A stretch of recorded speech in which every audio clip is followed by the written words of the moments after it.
All right, so at this point, you have your 3 to 5 bionic strategies by grouping what we did last time and taking your critical issues, taking your LSWOT and bringing it into these categories and then giving each of these a nickname that was maybe 2 words. And I used the example of plan more, play more, of super growers, and our fortune and finances. So hopefully now you have these groupings, or in order to do this next video, you need these groupings and you need these little cute placeholder terms. And these placeholder terms should feel highly resonant in your body. You should be like, yeah, I nailed it. If you didn't nail it yet, play with the thesaurus, come up with your terms that you know those are the placeholder terms for a big strategy that's going to get you to your 3-year true target on time. Okay?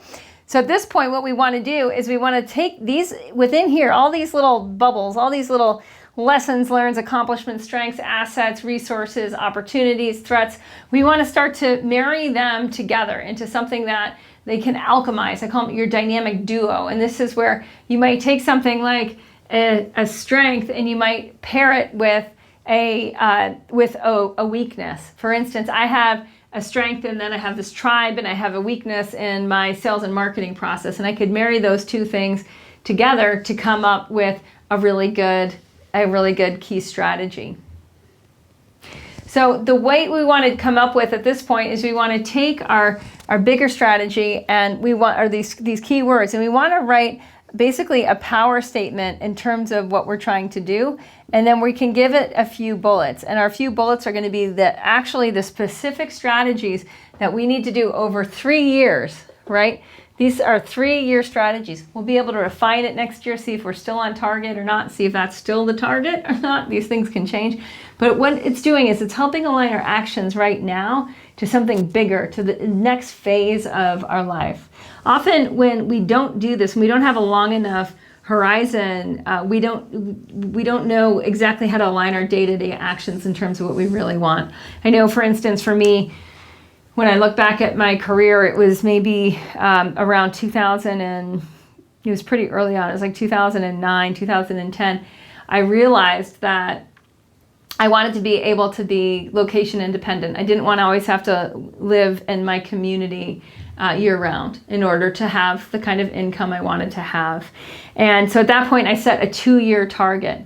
I said, in 2 years, I want to be able to work from anywhere. I want to be location independent is the way I put it to myself. And I told my husband about this.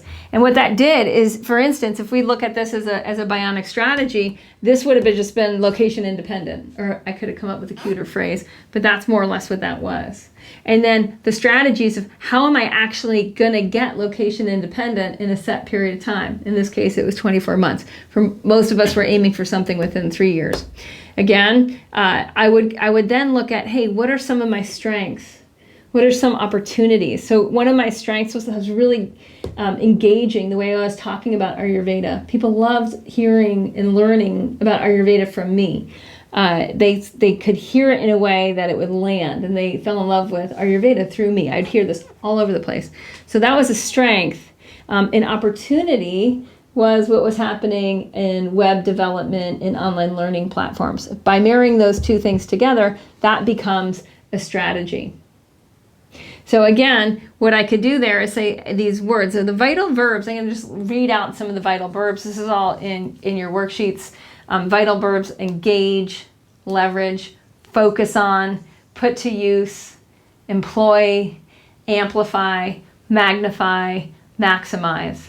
So I can maximize my ability to talk about Ayurveda in a way that engages people, right? That would be the verb. That would be something that's already a strength, and now I'm going to marry that with an opportunity to grow an online learning platform to become 100% of my income. Whoa, that's a strategy. That's a strategy for replacement income locally to be able to live and work wherever I want, where all I need is an internet connection. Okay, so I hope you get that. Okay, location independence, and the key phrase there, that was that long phrase. I'm going to maximize the strength, and I'm going to marry it to this opportunity of what's happening in online learning. Now, how am I going to do that? And that becomes the 5 bullets.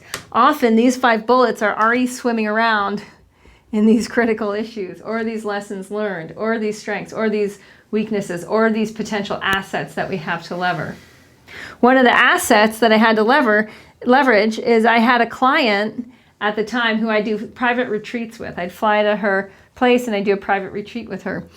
It was an asset of a relationship, and I was earning just in, I don't know how many, about seven sessions a year with her, I would make about $35,000, which is a lot of money for at the time for me, not that much time. So I could leverage that income, and as a strategy, I could invest that income into building my online learning platform, into building my course structure. I could also leverage that income to start pulling back from having my time tied up in activities that were pulling in much less income for me, right? So if, for instance, one of my weaknesses that were my local yoga classes weren't filling and I was only making $10,000 a year and it was taking 40% of my time, and that I saw as a weakness, all of a sudden that weakness, it becomes a strategy. I can stop teaching things that take a lot of time and don't make a lot of money. Seems really easy and obvious, and it is.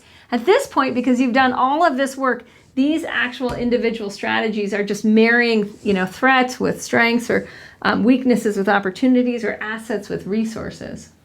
So what you're going to come up with is this this clear strategy, which will start with a vital verb: magnify, emphasize, employ, put to work, focus on, engage, leverage, and you're going to alchemize that again with your situation. You're going to alchemize that into a strategy by using a lot of the words that are already in your accomplishments, your lessons learned, your strengths, your weaknesses, and your opportunities and your threats.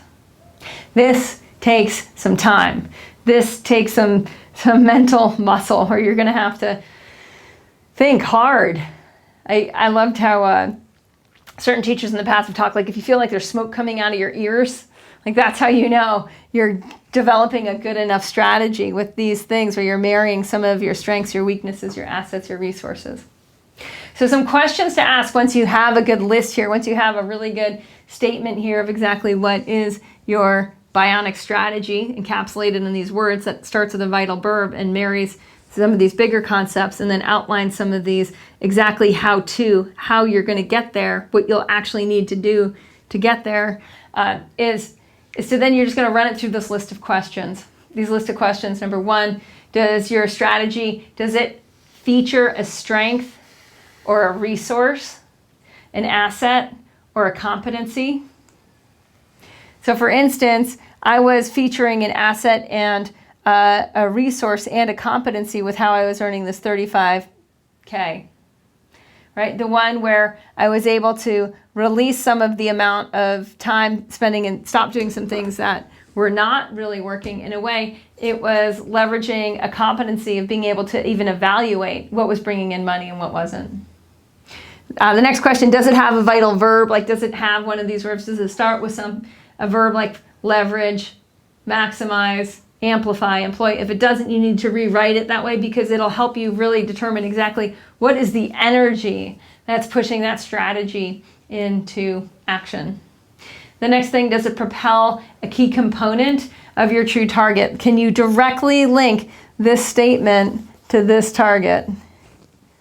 And if you can't, if that's not a straight direct line, you need to refine it until it becomes a very straight direct line. For instance, say I had a 3-year target of making a certain amount of money, being able to live part-time in Mexico so I could surf and spend X amount of hours a week with my child. Say that was my 3-year target, right? And some of them had lifestyles, some of it was around income, right? Some of it was might be around parenting. Then I would need, when I write this, I'm gonna maximize my knowledge of Ayurveda to pivot my work online so I can work from anywhere. That's my strategy. Here's how I'm actually going to do it. Is this a straight line back to X amount of income, work from everywhere? Yes, it checks out. So bam, I can check that off. It does propel a key component of my true target forward. Okay, and lastly, does it directly address a critical issue? So those critical issues that you dug up, where we were calling all those problems, right? Before you even started doing your analysis through your LSWAT, you came up with those big issues. Say one of the issues at the time that I came up with was, and if I remember back to that phase of my life, the issue was it's funny to say it, but everything was working. A certain amount of money was coming in through herbs. A certain amount of money was coming in through teaching local yoga classes. A certain amount of money was coming in from doing one-on-one Ayurvedic practitioner work. A certain amount of money was coming in from flying around the country and teaching workshops, Ayurvedic workshops in yoga studios. A certain amount of money was coming in through the private retreats. A certain amount of money was coming in from doing little one-day trainings and one-on-one consultations in Sun Valley and in Jackson Hole. All those things were part of my annual income at the time. They were all working. They were all enabling a certain level of lifestyle that I was enjoying, but they weren't in line with my true target. Doing all those things didn't actually help me get there. So what my critical issue was, everything's working, but none of it's actually in line with being lifestyle independent. Another one of those critical issues was that some things were highly lucrative and I enjoyed doing. Others of things were highly lucrative and I didn't enjoy doing. And other things were high impact, not lucrative, and I really enjoyed doing. Those were all my critical issues at the time. Do my bullet point strategy solve for that? One of the core things that I did here is I took a strength, which was my knowledge of Ayurveda, and I married it with a weakness, which was I didn't know how to create an online course. So I created an online course. That was a critical issue, is I didn't know how to have the best conversations. I was flying around the country to teach and so enjoying these conversations, and I didn't know how I would keep doing that. The work I enjoyed most, how was I going to do that? That was a critical issue. It turns into a strategy when I say, I'm going to do it, and I'm going to use the internet. That's all I need to know at that point. All I need to know at that point is one of my strategies is Ayurveda online course. That's all I need to know. Later, we're going to break up this strategy, this part that we're going to do next year, and break it into next action steps. Right now, all I got to do is, okay, that's it. And maybe for this particular thing, that these are the only 3 things that need to happen. Maybe there's another thing in there if I want to exceed any kind of income targets. Maybe there's an issue around marketing. Just to go in the same example, once I have this online course, how am I going to fill it? How am I going to get the right people in on time, all the time? How am I going to deliver it, et cetera, et cetera. So that hopefully gives you a very clear picture of how to now build out your strategies. You're going to use a vital verb. You're going to come away with some, again, right now, all you have is your 2 words here that are your nicknames for your overview of your strategy. Now you're taking all your critical issues in your ALSWOT and you're bringing it into one sentence that begins with a vital verb. You're going to maximize this and that. And then this is how you're actually going to do it in the course of the 3 years, is you're going to break down the hows in here. And this is super broad view. All right, 3 years, you got 3 years to do it. What needs to get done and what? It's actually much more of a what, but it's also a how. How am I going to leverage that 35K? How am I going to stop doing this? What am I going to do? So make sure it aligns with that. Again, you may only have 3 of these. They may each have 3 to 5 bullets, but they'll all have one very succinct sentence that's telling you exactly describing what those 2 big words are. And you need to do this. This becomes actually your 3-year plan. So all of this, once this is done, you now have your 3-year plan. You should definitely go celebrate. If that for you means chocolate cake, you should definitely go have a piece of chocolate cake and celebrate this incredible masterpiece. When you look at this, some part of you should just relax and be like, wow, I know my true target. I know my strengths and weaknesses to hit there. I know my real issues. I have some code names for the big things that I'm going to need to do. I've broken it down into a really powerful sentence that shows me what I need to focus on, what I need to maximize, what I need to leverage. And I have exactly the how and the what in big, fat bullet points underneath each one. And it's resonant. I look at it and I'm like, yeah, doing this would help me get there. That would really line me up. I would have a solid shot. I couldn't miss it. And once you get there, it's time for your chocolate cake.